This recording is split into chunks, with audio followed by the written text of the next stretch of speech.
Hundreds of explosions light up the night sky. Sirens wail as civilians scramble for shelter. In one of the largest aerial assaults since the war began, Russia has launched a terrifying barrage of drones and missiles against cities across Ukraine, and the world is watching with growing alarm.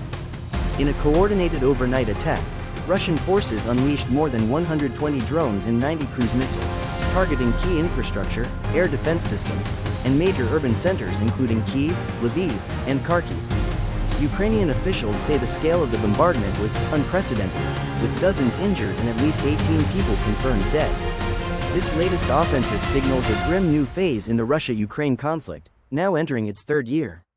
According to Ukraine's Air Force Command, the country's anti-air systems intercepted about 80% of the incoming projectiles, a remarkable feat, but enough still got through to cause devastation on the ground.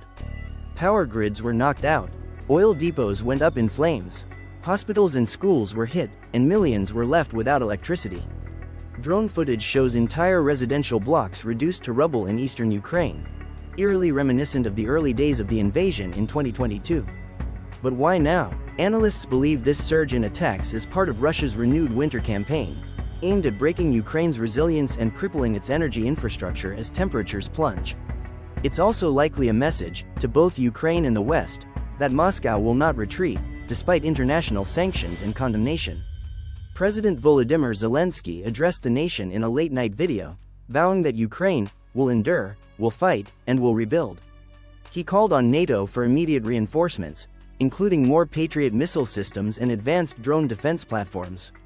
And the world is reacting swiftly.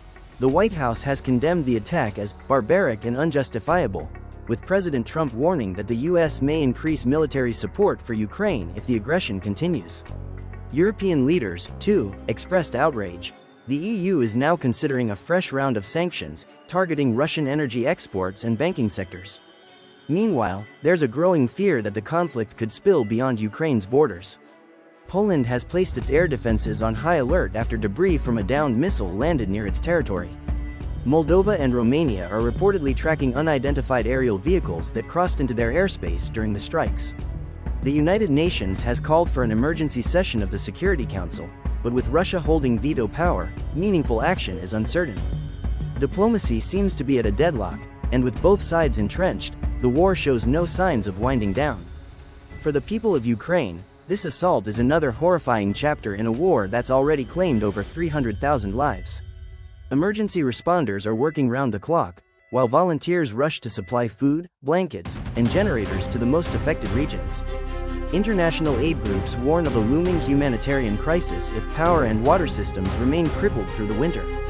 Hospitals, already stretched, face a flood of patients, many of them children, injured by falling debris or left exposed to sub-zero temperatures. This isn't just a military escalation, it's psychological warfare. Russia is testing the resolve of Ukraine's people, its leadership, and its allies. And as the missiles fall, the world is left to wonder, how far will Putin go, and will anyone be able to stop him? Please like, subscribe, and turn on notifications to stay updated with the latest global news.